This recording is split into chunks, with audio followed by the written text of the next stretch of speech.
This is White Plains Week, the weekly roundup of White Plains, Westchester, and world news. With John Bailey, editor and publisher of the daily internet newspaper White Plains Citizen Net Reporter, WPCNR.com. Jim Benneroff, editor and publisher of SuburbanStreet.com and WhitePlains.com. And me, Peter Katz, formerly with NBC, ABC News, and stations from Boston to Los Angeles. White Plains Week, what's happening, who are the newsmakers, what's in store for the future. The views and opinions expressed on this program are solely those of the participants. White Plains Week is presented on Optimum Cable Channel 76, Verizon Fios Channel 45, and on the internet at whiteplainsweek.com, youtube.com, and wpcommunitymedia.org. Now, White Plains Week. Good evening, Mr. and Mrs. White Plains, Westchester, and the world. John Bailey with the anchor for all seasons, Peter Katz, and Jim Benneroff is on assignment this week. And right now, we go to the headlines of the week for February 19th, 2018, President's Week beginning. County executive signs gun bill prohibiting holding gun shows on county-owned property. Mark Elliott is relieved of his position as chair of the White Plains Board of Ethics Committee and removed from the committee. County legislators plan to reintroduce a bill to make it a law that all employees in Westchester have paid sick days by establishing standards to earn them through hours worked. They go back into committee on it shortly. Lois Bronze, first African-American woman elected to the County Board of Legislators in 1994, died this week. Her tireless advocacy for education and services for children was legendary. Tax policy is a hot topic at Westchester County Association this week. Mort Walker, creator of Beetle Bailey, died this week. He immortalized life and routine in the service during World War II and for about the last 60 years. Dan Shore withdraws from the 37th State Senate District seat special election, and Julie Killian will be the Republican nominee to face Shelley Mayer. Governor Cuomo has set the election for April 24th, so mark that date down. The Sing Sing Prison Museum announces it is beginning to raise funds and has gotten funds from the state to begin development of a museum at Sing Sing Prison. Cost is expected to be $20 to $30 million. Local realtors at Council of Neighborhood Associations say a low inventory of homes for sale in White Plains is causing prices to rise for homeowners if they put their homes on the market, and that is good for the owners, and it also is creating an interesting market. They are uncertain about the future, however. And right now, let's go to the Rollo Newsreel March of Time. And that's a picture of Governor George, not yet, County Executive George Latimer signing the gun bill Monday. Tell us about it, Peter. Well, as you know, there had been a controversy, especially during the campaign for Westchester County Executive, about the county allowing gun shows at the Westchester County Center. And there is a faction which had said that, number one, the county should not be promoting the sale of guns, and number two, they were also selling Nazi memorabilia there, and that also is an inappropriate thing to be sold on county property. And so this was a campaign issue. George Latimer's position during the campaign was that these things should be banned on county property. He was elected, and so early on in his tenure as Westchester County Executive, he moved to eliminate gun shows from Westchester County property, to ban the sale of weapons on Westchester County property. And the legislature, since being taken over by the Democrats, 12-7, pushed through the legislation which had been pending, and indeed Latimer signed it into law as expected. Right. And then later this week, a rifle like this, next slide, was used to kill 17 students in Florida. It's just... That's an unbelievable. AR-15. It's a weapon of mass destruction. Rapid actually. fire. Rapid fire. It's military style. The idea is to kill as quickly as possible. That's what it's for. Yeah. Part of our long-term argument for what's called sensible, common sense gun control is to ban military-style assault weapons. There is no need for it. Hunters have no need for military-style assault weapons to go hunting deer You would have or to pheasants fillet the deer. or whatever it is that they do. The National Rifle Association, very, very powerful lobby, has opposed any kind of restrictions on guns such as this. The gun manufacturers themselves don't want to have any restrictions put in place. And Congress has done absolutely nothing on it. We now have the Republicans controlling both houses and controlling the White House. And it's unlikely we're going to see anything happen on this, even though we have had yet another massacre, another devastating event in this country directly tied to the easy availability of weapons such as the AR-15. And for some reason, in this past presidential campaign, the National Rifle Association set an all-time record for political campaign contributions. By some counts now, and this has yet to be fully confirmed, but by some counts, the NRA sunk anywhere from $400 million to $500 million into the campaign. There is some suggestion that perhaps the Russians were funneling money through the National Rifle Association and into the Trump campaign. Again, very controversial allegations, yet to be proven or demonstrated, but what is clear is that the NRA giving to politicians in campaigns has reached all-time record levels. We don't know exactly what those levels may be, but we do know that people such as Marco Rubio from Florida received something on the order of $3 million from the National Rifle Association. That's a lot of money. Others up for election, individuals in Congress and in the Senate, received $7 million, $8 million from the NRA. As long as they will keep accepting this money, there's not going to be any change. So either. once again, there is a tragic event, an event which has brought tragedy and grief to families in the United States. Once again, we hear politicians, especially on the Republican side, and I don't mean, to be hyper-political and partisan about this, but that's the truth of the matter. Republicans such as Rick Scott, the Republican governor of Florida, saying this isn't the time to talk about changing the gun laws. Well, when is it going to be the time? That is the question. When is death level gets so high in a shooting that there will be a time when they can take this up? The superintendent of schools of White Plains, Dr. Ricca, issued a letter on Twitter and on this website saying that the Alturas Consulting Group has completed its report, made a lot of recommendations, which the school has installed on school safety property, and security. yes, and procedures, and that letter is on the website. But anyway, you can't really tell what the procedures are, because then everybody knows what is in store for that.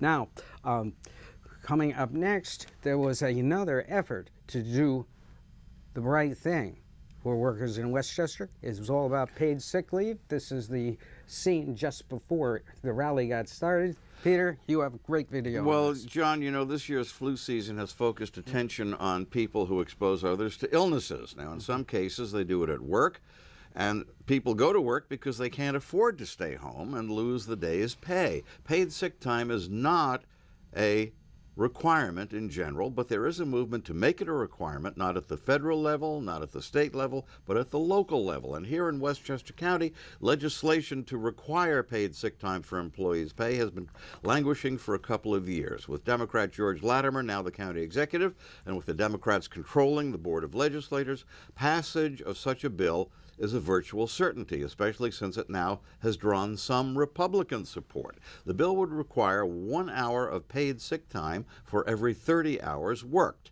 Now, there was a rally to move things along on Tuesday in front of the legislature's chamber in the county office building in White Plains. What do we want? Paid sick time. When do we want it? Now. What do we want? Paid sick time. When do we want it? Now. How long you been waiting? Too long. My name is Joe Mayu. I'm with the Communication Workers of America and proud to be standing with the Community Labor Coalition for employee paid sick time. And yes, we've been waiting too long because today a deadly flu is running rampant through our country. And if you have the flu, well, your doctor wants you to stay home. He wants you to take care of yourself. He wants to make sure you don't spread the flu. Yet, there's a large portion of Westchester County workers who simply cannot stay home. Not one single day, because they can't afford it. In addition to the health argument, there's an economic argument for it. Research has shown, since the measure has been in New York City, that it's actually a cost savings. It costs some money to pay people when they're sick, but the other side gains of having increased productivity, reducing the spread of illnesses, and also employee loyalty. I think we all know that people deserve to stay home when they're sick. The fact that 36% of Westchester workers don't have paid sick leave means that the majority of workers do have it, and people understand that this is a necessary human measure that as a society we just have to support. We want it now. And with the supermajority on the board, we're gonna get it now. We did last year. Yeah. As you know, last year we had several meetings in my committee, Public Safety and Social Services Committee, about this bill, and we're gonna be bringing it back very soon to go ahead and move it forward. And you know, as the chairman of the County Board of Legislators, Ben Boykin now is in a position to move things forward very quickly. Yeah. After the conference, I talked with Catherine Borgia, and I asked how many days of sick leave they would accumulate if they worked a full year, but about 40 weeks or so, and she would say 5 paid sick days. And I asked if it was going to be perhaps retroactive, recognizing past service, and she thought that they might consider it and see how that could be done financially. So that is a good point. If you've been working a long time, you should get some credit for that, in my opinion. Now, the Council of Neighborhood Associations met this week, and they discussed real estate, and they found that the market in White Plains is quite good. These are positives coming up on the slides, and they also had one of the realtors, Gary Leogrand, talked about a recent house that he sold over in Harrison, and he pointed out a problem with White Plains homes. Here is that video. I had a house in Purchase this past year. It was in approximately $1,350,000 we wound up selling it for. However, it had been over-assessed, and the property taxes on it, it was assessed as if it was worth $3 million. The property taxes on it were $70,000 a year. Oh my God. Oh my God, right. It was a hard property to sell because people saw a value of 7,000 square feet. It was a big house on an acre, yet the buyer buying it, this is prior to the Tax Reform Act, was looking at it and saying, okay, I'm buying it for $1.3 million and change, but 70,000, I can't see doing that. The relationship is just out of whack. We were successful in grieving the assessed value, grieving the taxes. We got the taxes down to $31,000 for 2018, and that was the tipping point that got the buyer to finally step up and say, okay, 31,000, I can swallow that and accept it, and for the amount of house I'm getting, I see value. But that's just the reality. And Harrison's one of the communities that's not gone through a town-wide revaluation. One thing White Plains might have to revisit is the possibility of a revaluation of our properties, because the reality is some people that have older homes are probably paying less taxes than they probably should be, and some people are paying higher taxes. I'm not advocating for it. I'm just saying there's a sea change happening in a lot of our nearby municipalities that might be something that might be showing itself on our doorstep at some point in the future. That point, how would it affect the Highlands or the south end of town of White Plains? And he said their assessments would go up. Well, of course they would go up. It's a big issue. And what also would happen is that a greater burden of the overall tax bill would be shifted onto the backs of homeowners, because the business community happens to be very good at lawyering and getting such things done. Right. Just look at what happened in Greenberg when Greenberg went through it. That is the case in point. They still are reeling from that. And they're getting it pushed out. So, for a realtor to be suggesting that White Plains look at reassessment, I find very strange. Close your mouth, please. Yeah. But anyway. Well, real estate, John, also came up when the Westchester, the Business Council of Westchester held one of its Key Bank Speakers Series breakfasts on Tuesday at Tappan Hill in Tarrytown. The subject was how the changes in the tax law will affect Westchester, and real estate, of course, is affected. The deductibility, what's called SALT, the deductibility of state and local taxes is an issue. The deductibility of property taxes is an issue.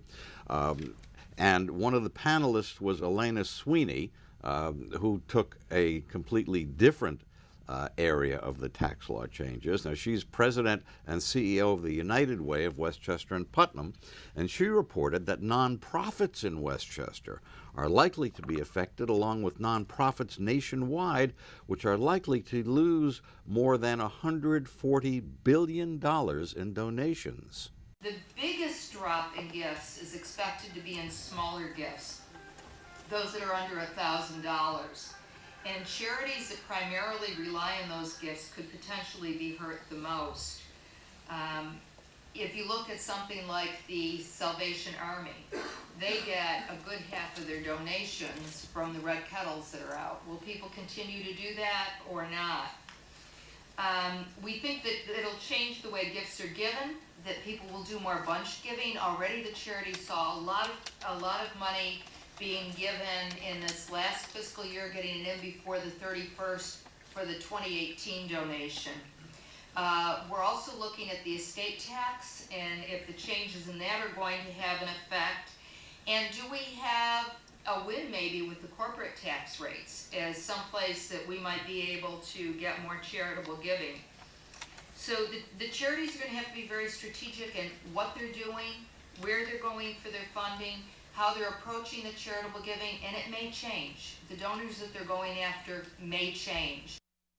You know, this is just another example of what we call unintended consequences. Definitely. When governments do things, when they make changes, sometimes there are unintended consequences. And Always. so while corporations will benefit from the changes that in the federal tax laws, while some individuals, especially high wealth individuals, high earners, will benefit, there may be unintended consequences on the do-gooders, the charities. We will see. There was very good news for development in Ossining this week. Peter, Well, you know, tell us John, about it. they called it Castle on the Hudson in the 1940 movie starring John Garfield and Pat O'Brien.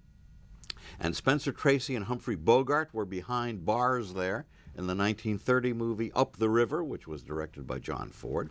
And Bogart was behind bars there again in You Can't Get Away with Murder.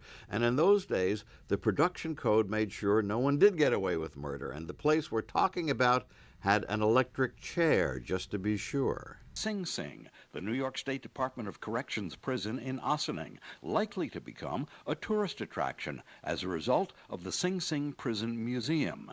Westchester County Executive George Latimer and others were given a tour of the site on February 15th. Jerry Fiella is project manager. This is the building that will be used as the main portion of the museum, and then we are going to bring a small group of people around to see the 1825 cell block, which is the true artifact of this facility. And we've been working with the Department of Corrections to get access to that. They've been very cooperative, and we're working on that conceptual plan. The 1925 power plant building would be connected by a secure passageway to the original cell block, which held 1,200 prisoners. The museum would contain artifacts, house a theater showing movies which featured Sing Sing, describe life and death in Sing Sing, and also become an institute for criminal justice. Latimer said the county supports the project. The potential here is tremendous. We're looking at the potential for over 125, 130,000 visitors per year that would come to this site. You have the obvious convenience of rail right from New York City and down from Albany. You have the capacity of the Hudson River to bring people into this facility. That would be tremendous. I'm told that $25 million a year is not an unrealistic expectation of revenue generated once this museum is in full force, and that we're talking about both temporary jobs to make the construction work and as many as 260 permanent jobs that will come and go forward. Marcia Gordon of the Business Council of Westchester and Mid-Hudson Region Economic Development Council underscored the business benefits. The Sing Sing Museum plays a very powerful role in our strategy of live, work, and play, and particularly the Play Initiative, to enhance tourism attractions, to further solidify the Mid-Hudson as a regional tourist destination. So this can be a real anchor for economic development and economic tourism. Amy Allen spoke for the Westchester County Association. Jobs, economic driver, economic impact, the multiplier effect. When you think about bringing people to work here, as Marcia alluded to, and visitors, they go to restaurants, they have to fill their car up with gas, they buy things.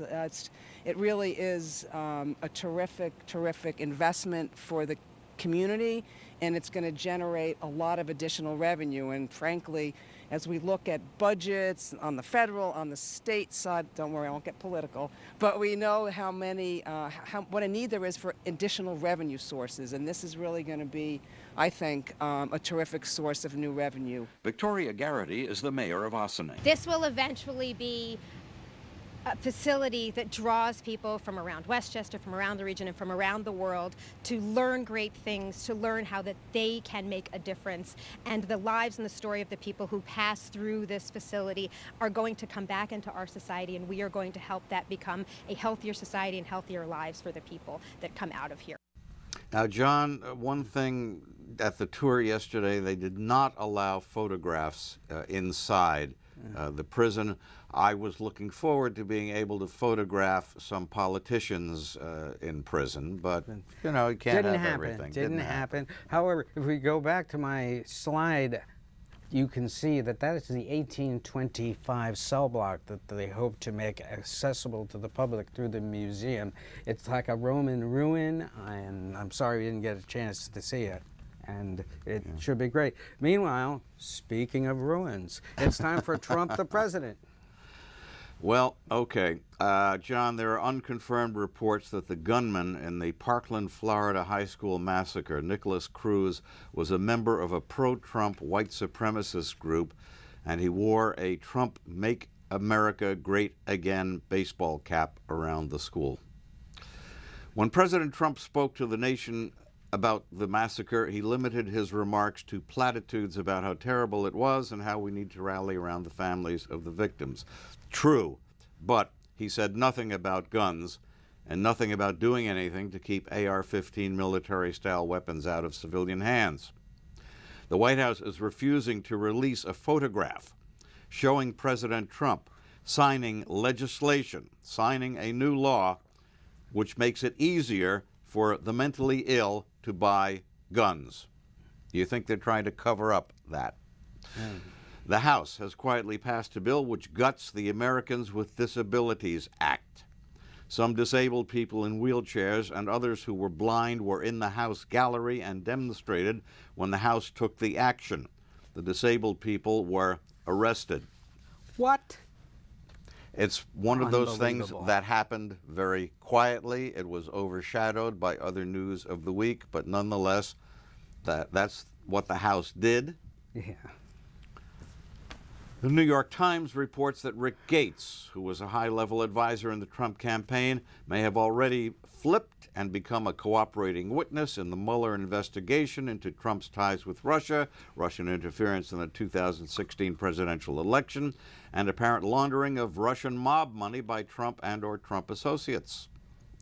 What happened to the $107 million raised to pay for the Trump inauguration, one of the smallest and least expensive in recent history? The inaugural committee has refused to release its financial records to news organizations. However, the New York Times has reported that the committee paid $25 million to the contractor which has staged all the presidential inaugural celebrations in recent memory, an amount consistent with the costs of the Obama and Bush inaugurations, and that the Trump Inauguration Committee also paid $26 million to a company which had been established only a month before the inauguration and established by, you ready for this, John? A close friend of First Lady Melania Trump.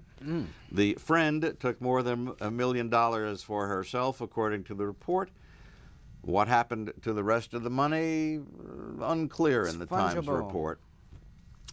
What did they know and when did they know it? FBI Director Christopher Wray testified under oath that the White House was told in March of last year that Trump's staff secretary, Rob Porter, would not get a security clearance and was an accused wife-beater who had police reports and restraining orders filed against him.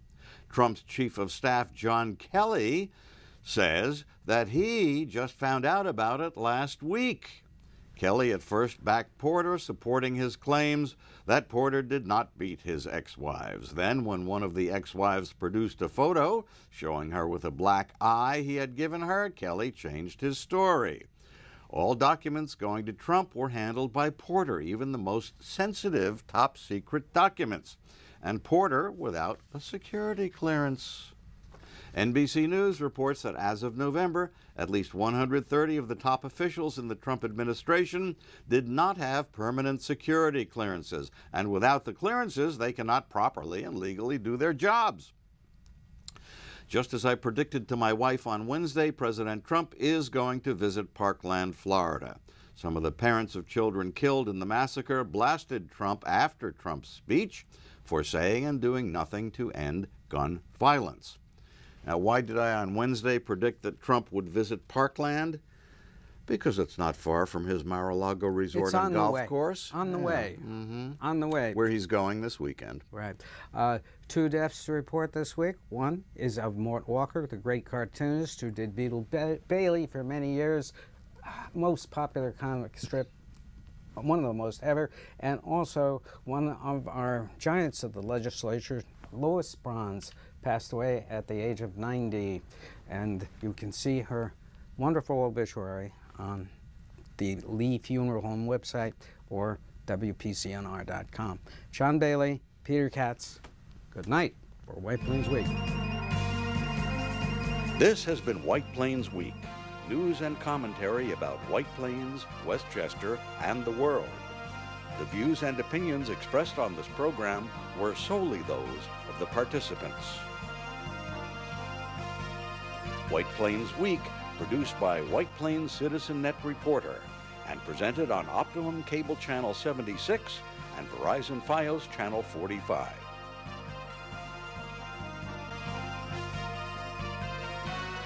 You may view White Plains Week anytime on the internet at whiteplainsweek.com, youtube.com, and wpcommunitymedia.org.